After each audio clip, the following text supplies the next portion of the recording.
back to Give 'Em Chances Farm.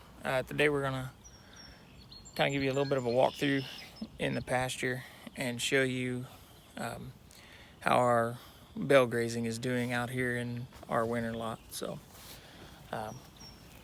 this spot over here was one of them that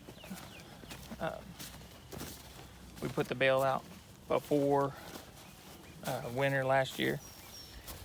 So as you can see, it's starting to break down a little bit. There's spots in there where the green grass is coming through. Everything's starting to break down. Then I'll show you the next spot that we moved the bale to after this. So it's starting to clean up.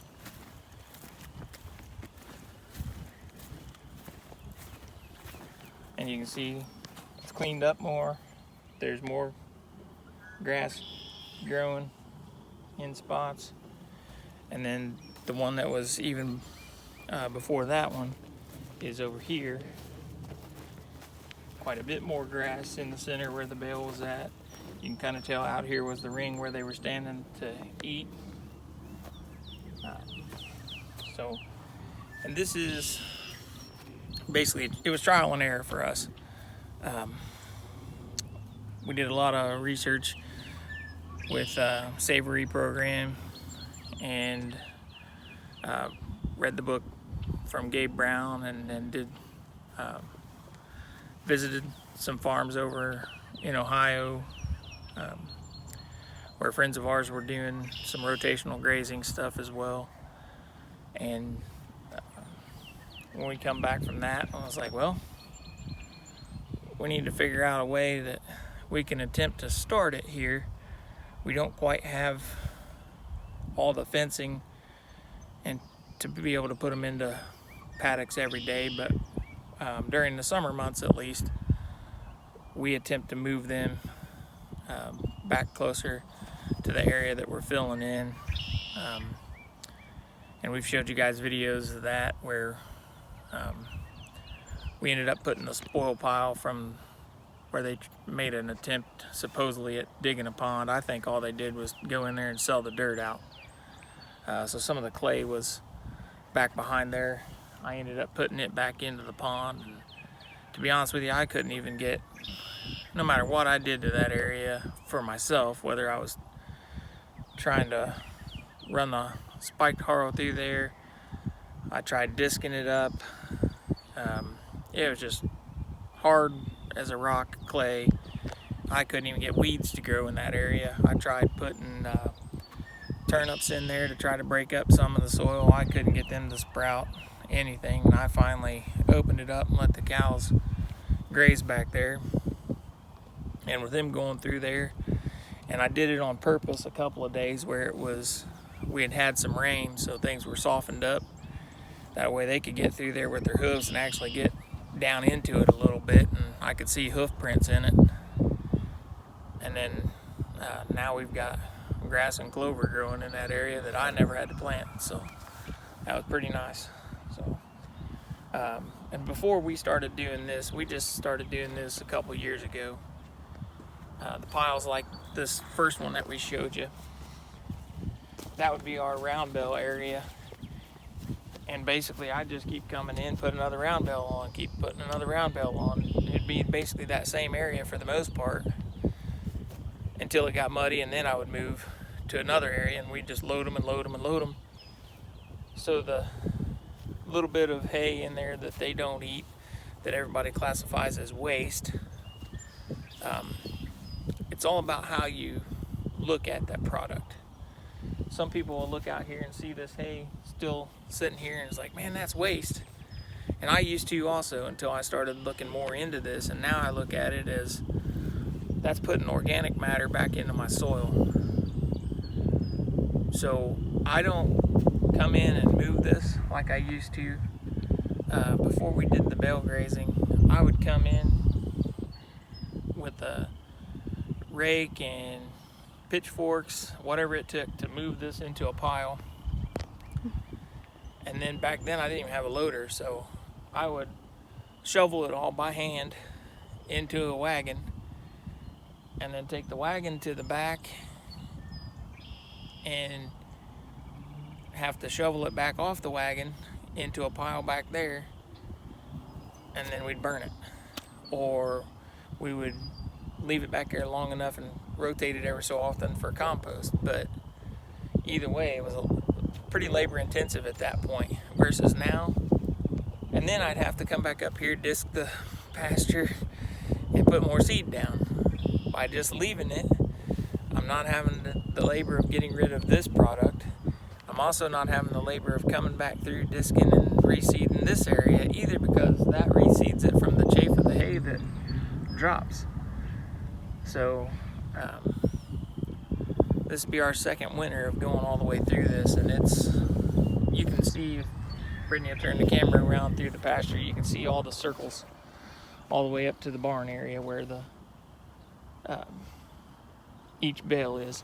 And like coming out here, starting out here first and working my way towards the barn as the winter went, basically what I was doing was I was looking for our lower areas and also areas that had like bald spots or something like that that I was trying to use as a target area, and that's where I wanted to put the bale out.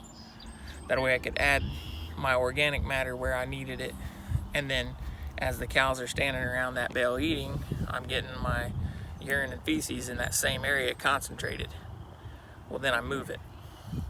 And as you can see, I don't try to move it right next to it. I try to move it a little bit so that my circles don't quite overlap, because you're still going to get a little bit of them, you know, when they walk from the one to the other, because I actually move it before it's completely gone.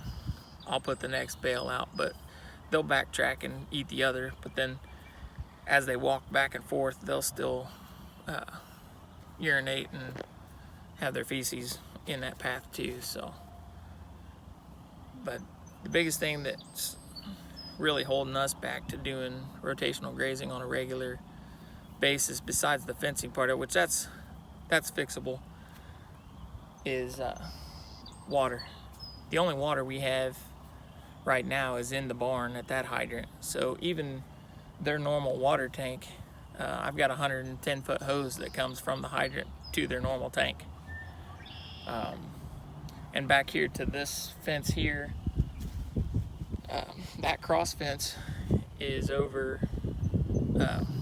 500 feet just from the back of the barn. So, you know, and we move them back through there all the way to the back fence there.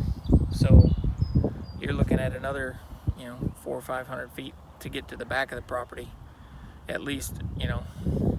And then we'd have to go, you know, there's 4.5 acres over there that we bale hay off of. So in the wintertime, when we let them in there to graze that, normally we only do it for a few hours or so in small paddocks, and then we bring them back over here. Mostly because that doesn't have hot wire over there. So what we do is use a temporary paddock with the equine rope, and then we tie it into this hot wire for this paddock. So it's still a learning process for us, and the size of your paddock is determinate somewhat on the herd size. There's numbers to calculate, but more so it's off of the quality of your forage and how dense the forage is, and your ultimate goal. Am I in there trying to knock weeds down? So if that's the case, if I'm in there trying to knock weeds down, then the paddock's could be a little bit tighter because I want them to trample it. It may not be something that I'm worried about as much about them being in there to eat. I'm going to keep them in there a short amount of time to trample those weeds, but I'm going to get them nice and tight in there. That way I know they're stepping on everything. They're not going to be working around it. Like for instance, nice biplane going across top of us. You don't see those every day. But as far as back there in the back where we had that clay soil that I couldn't get anything to grow in, even weeds, I made sure that day that it was wet, we cramped them into that area quite a bit, so they did a lot of trampling in there. But I also wanted their urine and feces in that area too, concentrated.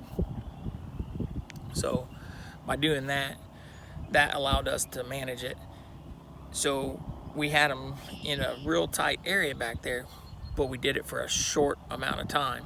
So if I remember right, that day that we compacted them in there into that one tight area, we actually only let them in there for about an hour and a half. And then we moved them off into a grazing area so that they could graze for another couple hours before we moved them back up here to this lot. So, but like I said, part of that is just what your goal is. You can use the animal impact to help with your soil health, as well as, you know, part of the soil health would be ridding yourself of the weeds without using the chemicals, is what we were trying to do. I could go back there and spray weeds with Roundup all day long if I wanted to, but why? Because then I just damage the soil, and I'm worried about trying to fix it so that I can get something to grow. So I'd rather use the animals to do it if I can. So hope you guys find this informative. If you've got questions about it, don't hesitate to comment down below. I'll try and answer your question the best I can. If I don't know the answer, I can try and point you in the right direction to find the answer. Like I said, this is still new to us and we're still learning it, but I've been looking at this stuff for quite a while now, so I've got a pretty good grasp over how it works. So, but we thank you guys for spending time with us. Don't forget to like, subscribe, hit that notification bell to be notified of our upcoming videos, and we'll see you guys tomorrow.